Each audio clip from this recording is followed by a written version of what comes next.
Coucou tout le monde, toujours dans la série Je transforme mes problèmes en opportunités et mes blocages en levier. J'avais envie de vous parler aujourd'hui des situations qu'on va subir ou alors où on va choisir d'agir par respect pour soi. Donc pour ça, je vais prendre un exemple tout récent qui date de lundi soir où j'étais dans une chambre d'hôtel à Paris en attendant de prendre l'avion pour le Cambodge le lendemain. Et en fait, donc j'arrive dans ma chambre tranquille, je me pose, je veux prendre ma douche et là je vois que la douche n'a pas été nettoyée. Il y avait des cheveux partout par terre. Donc je me suis dit, ah ben je vais pas déranger le gars à l'accueil pour ça. Il y avait l'air d'avoir du monde derrière moi. Je me suis dit, bon allez Caro, t'as envie d'une douche propre, allez, fais pas ton bébé, prends tes responsabilités, prends du gel douche, nettoie la douche et puis au moins tire à prendre une douche propre. Ok, c'est ce que j'ai fait. Je me suis posée bien et ensuite, pof, me voilà au téléphone avec ma meilleure amie à Toulouse et blablabla, blablabla, on se raconte nos vies, etc. 11 heures passent, minuit passe, 1 heure du matin passe et là, on se dit, on va peut-être aller se coucher. Attention, si vous avez des oreilles sensibles, bouchez vos oreilles à partir de ce moment-là parce que je vais parler de choses dont les infirmières et les aides-soignantes ne sont pas dégoûtées, mais peut-être que d'autres personnes vont être dégoûtées. Ok, je recommence. Donc je vais dans la salle de bain pour faire pipi avant de me coucher. Donc j'étais toujours au téléphone avec ma copine. Et là, j'ouvre la cuvette des toilettes que je n'avais toujours pas ouverte, n'est-ce pas, depuis 3 ou 4 heures que j'étais dans la chambre. Et là, l'horreur. Les toilettes étaient repeintes. Donc, c'était pas une petite boule qui flottait au fond des toilettes où il y avait juste à tirer la chasse et le reste était propre, hein.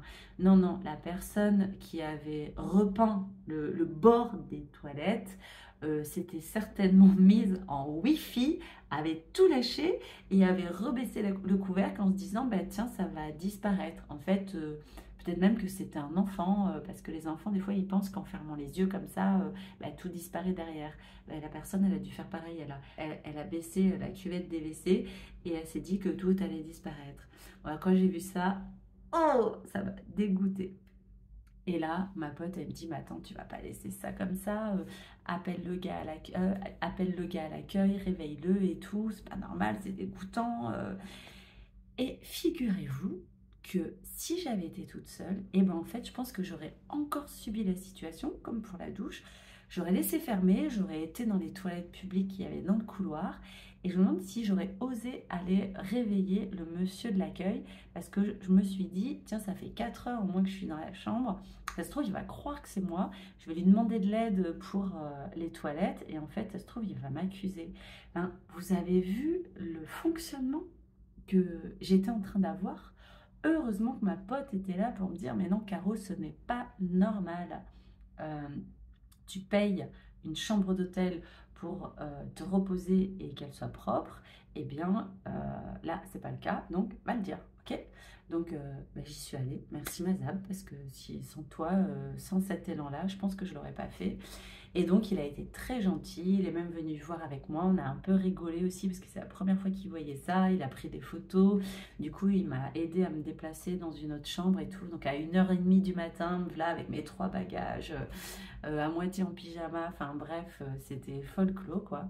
Mais surtout, ce que je voulais dire par rapport à cette histoire, c'était de revoir, revisiter un peu toutes ces situations où vous n'avez pas osé dire que là, la situation vous manquait de respect et donc à demander à ce qu'il y ait réparation.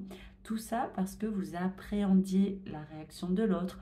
Tout ça parce que vous ne vouliez pas faire d'histoire. Tout ça parce que vous aviez peur que la personne dise à un tel que patati patata. Enfin, je sais pas en fait, il peut y avoir plein de choses qui se passent dans la tête, comme il a pu se passer dans la mienne. Mais vraiment, là, je nous invite du coup à faire un zoom arrière sur ces situations et à ne plus jamais les laisser passer. En fait, là, il y a une situation qui n'est pas normale. Est-ce que vraiment je dois m'obliger à la subir?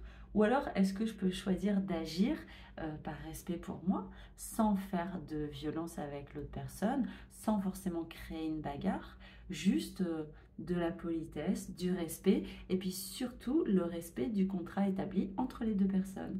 Puisque là, dans ce cas précis, moi je payais pour avoir une chambre propre et me reposer, Et c'est pas le cas en fait. La chambre, enfin la salle de bain en tout cas, n'était pas propre.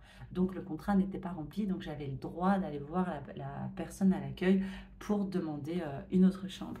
Ok. Et chaque situation peut être unique, mais peut être revisitée à la lueur de cette vision-là.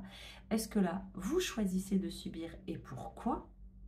Ou alors, est-ce que vous décidez d'agir et du coup, comment votre capital, respect ou estime de soi se remplit à ce moment-là? Ouais, moi j'ai vraiment senti en tout cas que mon capital d'estime de soi était en train de se remplir. Comme dirait Christine Moncoquet, une super coach de Niort, c'est le compte en banque d'estime de soi qui s'est rempli et ça fait gling, gling, gling. C'est tout. Voilà, voilà. Donc, je voulais vous partager cette petite histoire. J'espère qu'elle va vous inspirer à vous respecter encore plus. Bonne journée!